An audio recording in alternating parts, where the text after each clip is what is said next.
iba. Ang buhay ko'y ganito, wala na yatang natitirang pag-asa sa mundo.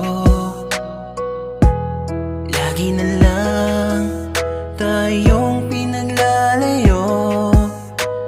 Di ba nila nadarama ang pag-ibig ko sa'yo'y totoo?